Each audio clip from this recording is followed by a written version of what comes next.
They looked the British public in the eye and said, trust us. But now they've broken that promise in the worst way.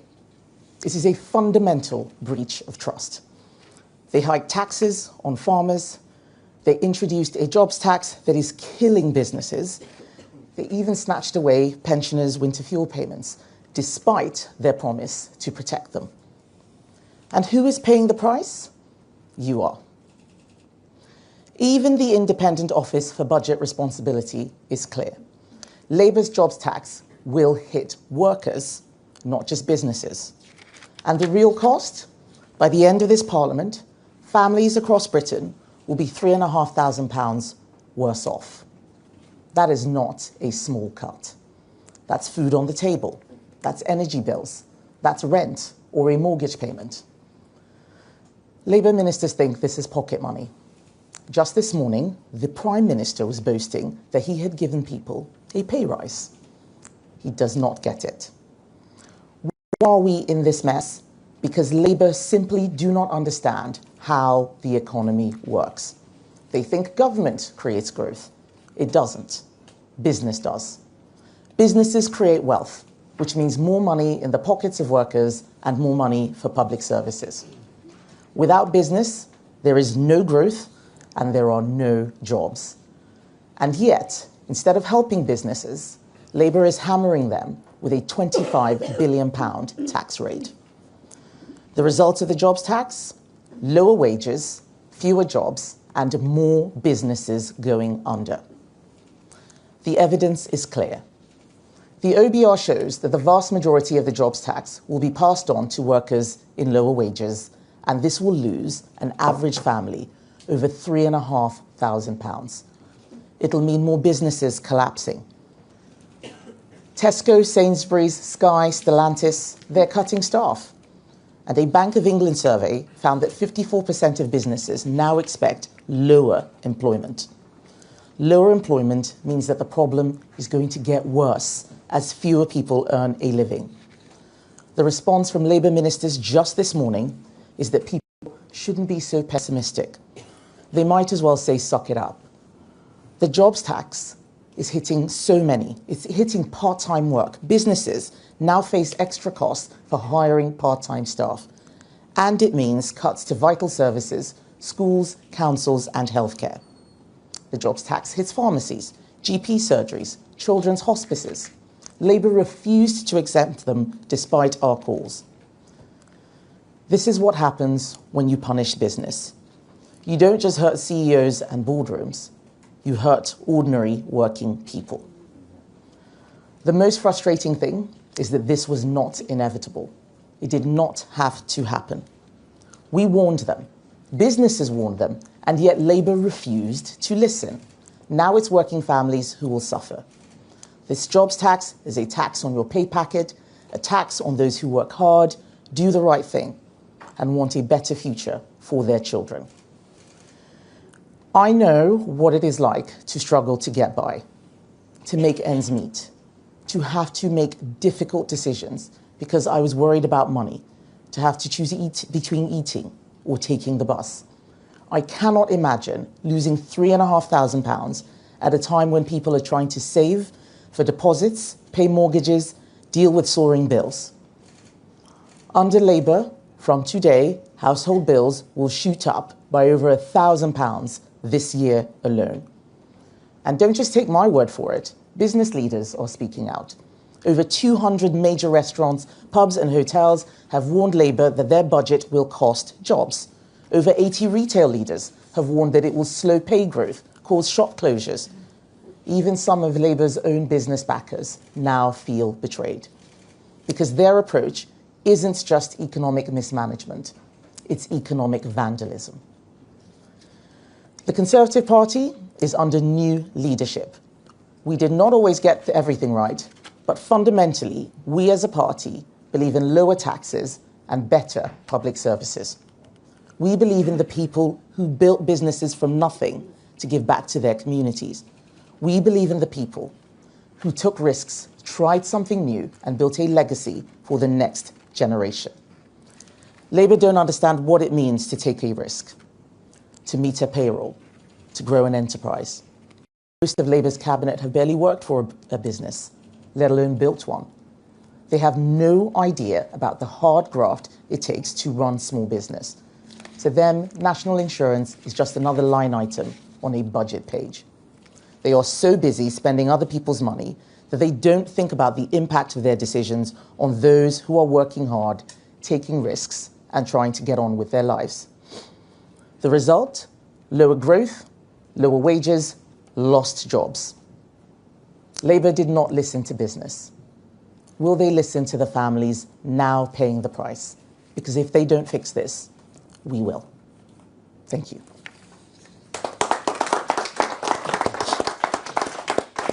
Well, thank you, Kemi. Labour said at the election they would not raise national insurance. And Rachel Reeves has repeatedly claimed that she is not raising taxes on working people. She said so just last week. The analysis we are setting out today lays bare the truth of this matter. Working people are worse off under Labour. The Chancellor's job tax will cost working families £3,500 over the course of this Parliament. This is based on numbers taken directly from the government's own independent forecaster, the Office for Budget Responsibility. So let me set out how that figure is calculated. The OBR produced estimates for how much revenue will be raised by the jobs tax in each financial year up to 2029-30. From those figures, we have subtracted the amounts which the OBR says will be needed to compensate public sector employers to give a net revenue figure. We have then applied to this the OBR's estimates for how much of the cost is passed through to workers each year in the form of lower wages, which from next year onwards is 76%. When that total reduction in wages is divided across all working households, the result is a cost of just over £3,500 for every working family in this country. That official OBR analysis is published in black and white for all to see. They are clear that they expect the majority of the cost to be borne ultimately by workers through their pay packets. And the Bank of England have come to the same conclusion. This was a particularly bad tax to increase because of the ripple effects it has across the whole economy. It is not just lower wages. Employers are being forced to shed jobs, hike up prices, or shelve investment plans to cope with the costs. It is a ticking tax time bomb due to detonate in just 5 days' time. And it will have a disproportionate impact on specific groups and sectors, especially because Labour have chosen to slash the threshold for paying employer NICs as well as increasing the rate. That means lower paid and part-time workers, disproportionately likely to be young and to be women, are hit the hardest. And sectors which rely on those workers or are particularly labour-intensive bear the brunt of the cost.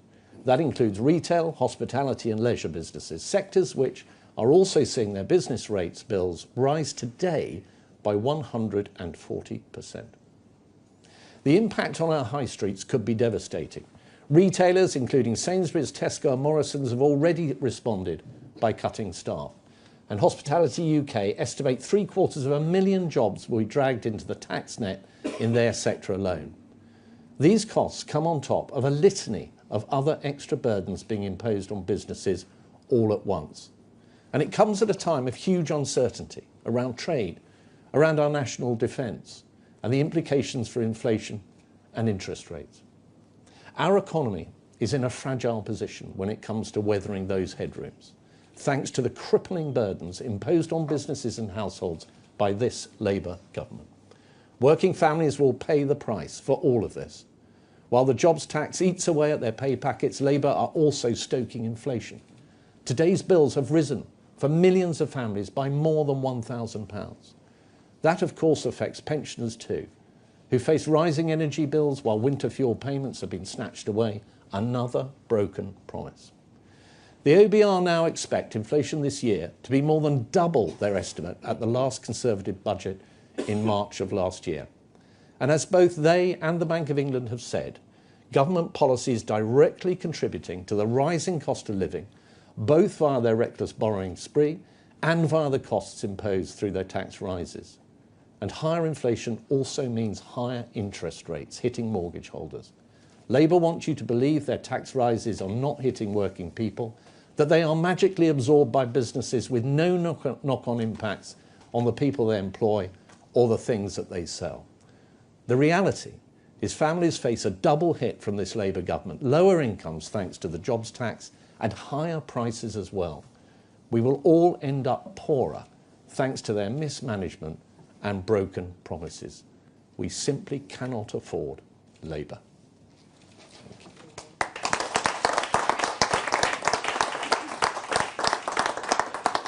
Right, I have questions from the media, and first up is Andy Bell from Channel 5. Thank you very much. Andy Bell, 5 News. The government says that much of the money raised from the rise in national insurance for employers is going into investment in the NHS. What would you do? Would you not put that money into the NHS, or how would you raise the money otherwise? Are there specific taxes you would raise? Are there specific cuts you would make? What would you do? Well, the first thing is that we would not have created a budget that caused so much crisis. We invested more than ever in the NHS when we were in government. But the fact is, what they're going to do is not going to increase investment in the NHS because people are going to lose their jobs. If people lose their jobs, people are paid lower wages, they're paying lower tax, and that's the thing that is going to create the crisis that Mel and I are talking about. So we're not setting a budget for an election that's 4 years out. We had a budget last year. The OBR showed that people would be better off.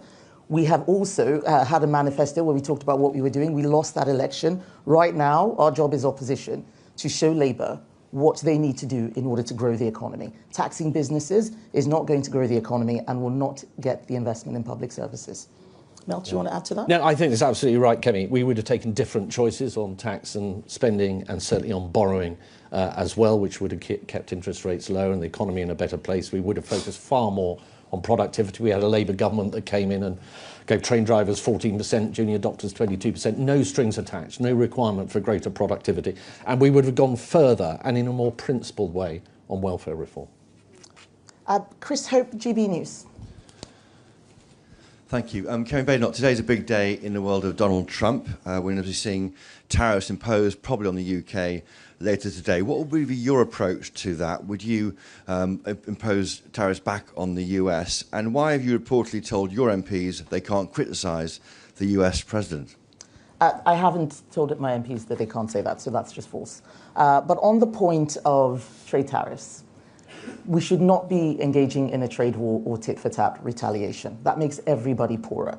What I would do is what I said, my very first Prime Minister's questions, that we need a UK-US trade deal ASAP. This was something that we were, well on the way to negotiating the last time President Trump was in government. President Biden did not want to negotiate any free trade agreements with any country, so we had to pause that. You need a willing partner for trade agreements. But now is the time for us to kickstart that and move at speed. And it has to be something that delivers for those critical sectors. It can't just be something that looks at AI and tech. What are we doing for our car manufacturers, for example? When I was business secretary, we spent a lot of money investing in the car industry. We had people who were creating jobs. Stellantis, for example, now cutting jobs. If those tariffs come into place, let's look at the £8 billion of exports that UK manufacturers, car manufacturers sell to the US. We're not going to get that amount of money, which means that the tax take will reduce. That's a problem for the Chancellor because she's going to have to look elsewhere for the taxes. So this needs to be solved as soon as possible. It is not something that can be ignored. Shihab Khan, ITV. Shihab Khan, ITV News. Just in that answer just there, you appear to be quite critical of tariffs generally, and that you are against them, saying that you won't retaliate if the Trump administration introduces them.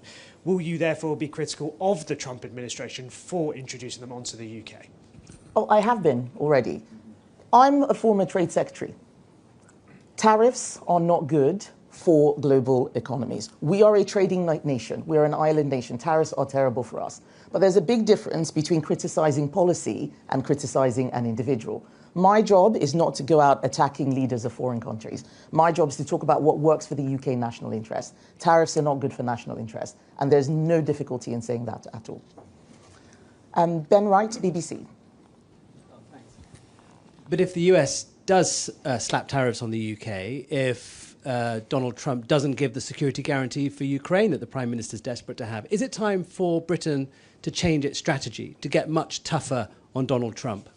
Well, let's be clear on what the strategy is first. It's not clear what the strategy is. But who pays if we put tariffs on the US? We will pay, because it means that the things they're selling us become more expensive. They don't pay that.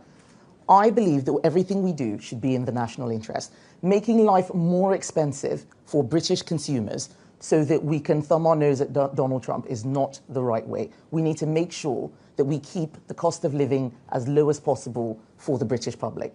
That's absolutely critical. Now, does that mean that we should just do whatever they say and accept whatever happens? No. But you ask what I'm going to do. I am the leader of the opposition. We need to ask what the Prime Minister is going to do. He had a press conference with President Trump. It was supposed to have gone well, but so far we're not seeing the positive impact in the UK, and that needs fixing. Beth Rigby? You say Labour's decisions since the election have broken voters' trust, and you also say that Labour don't understand the economy. But do you acknowledge that the cost of living crisis did start under the former Conservative government, that Liz Truss's mini-budget destroyed your party's reputation on economic credibility, and that the tax burden for the UK was at a 70-year high when the Conservatives left office?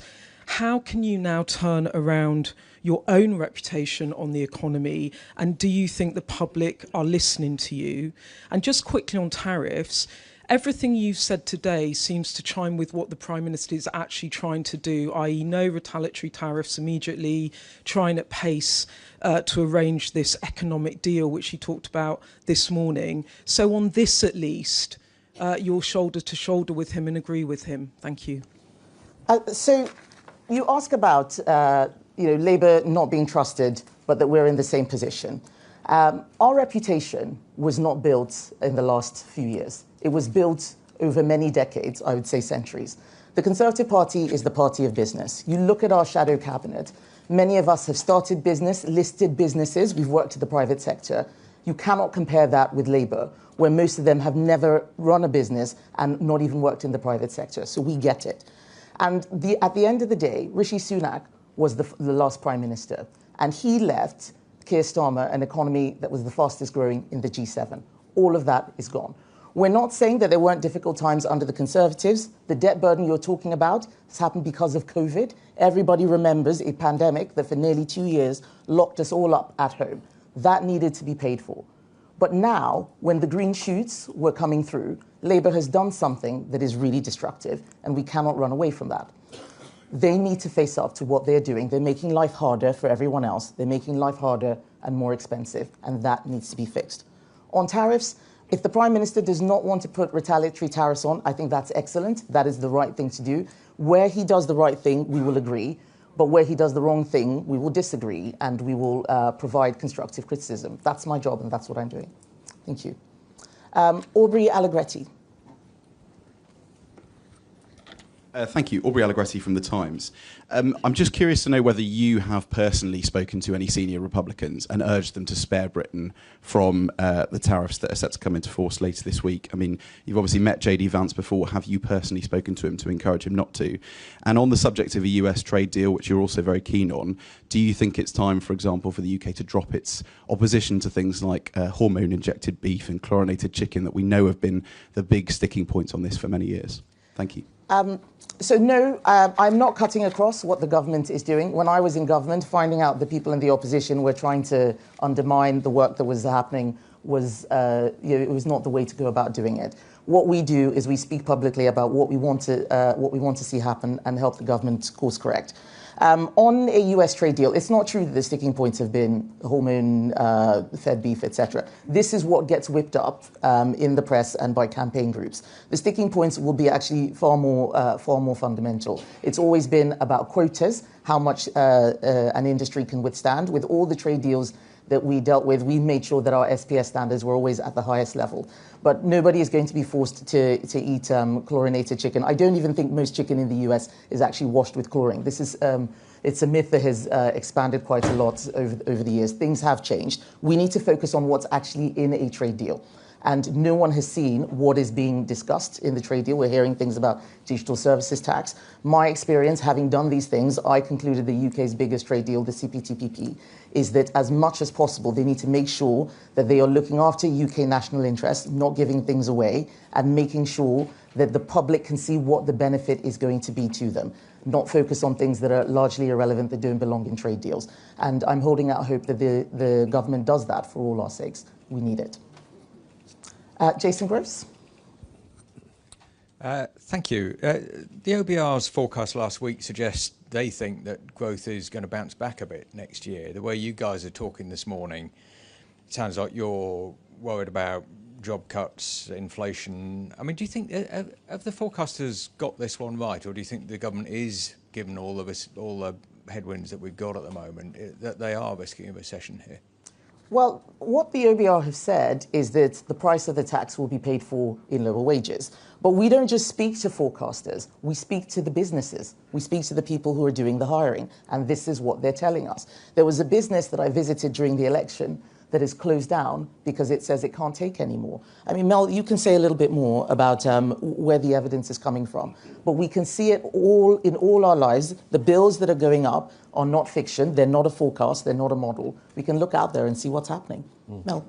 Yeah, so I think on growth, the OBR has been very clear that for this year it will be halved, 2 to 1%. That is a huge reduction in growth. The question then is, why has this happened? Well, it's not because under us we had COVID that shrank the economy by 10% and we had to do the things to get us through that. It's not because we had a that started and visited inflation to our shores that we then had to bring down. This is because of the choices that this Chancellor took. And she chose to put up taxes on businesses, which is what we're discussing today, with disastrous consequences.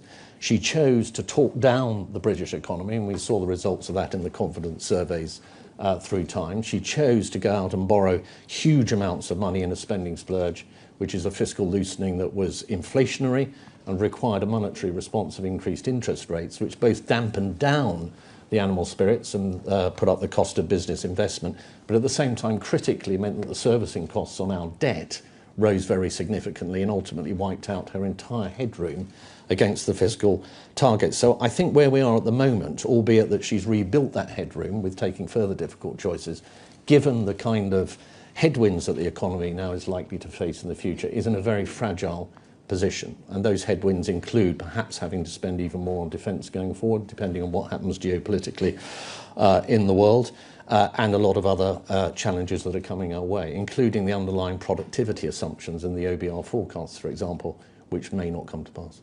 Thank you, Mel. Dan Martin, Daily Telegraph. Hi. The US State Department has expressed free speech concerns around our laws relating to abortion buffer zones. Is that something you'd like to see reviewed to get a better trade deal?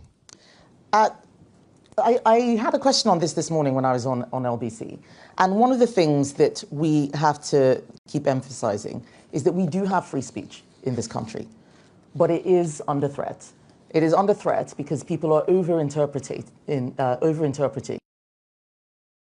And we need to make sure that we don't lose our free speech civil liberties. I think that some of the things that the US State Department is commenting on is actually more commentary rather than reality. But one of the things I do not want to see is us bringing the abortion wars that the US has to our country. We never had this before. We don't need that. The State Department should recognize that this is a free country that has liberal values. People in our country have freedom. I don't know how exactly the interpretation for what happened to that lady did occur. I remember when we had votes in Parliament, I thought that we were too onerous in what we were doing around buffer zones. But at the end of the day, that's what Parliament voted for. And we need to respect what Parliament votes for. It was a free vote. If Parliament votes for something, then we need to recognise that those are democratically, those are laws that have come in democratically, and respect that. But we have to be vigilant. I am not pretending that everything is fine. We have free speech in the country, but we must protect it, and we must make sure that there is no overreach. All right, I think that concludes the questions. Thank you very much, everybody. Good to see you, and see you again soon.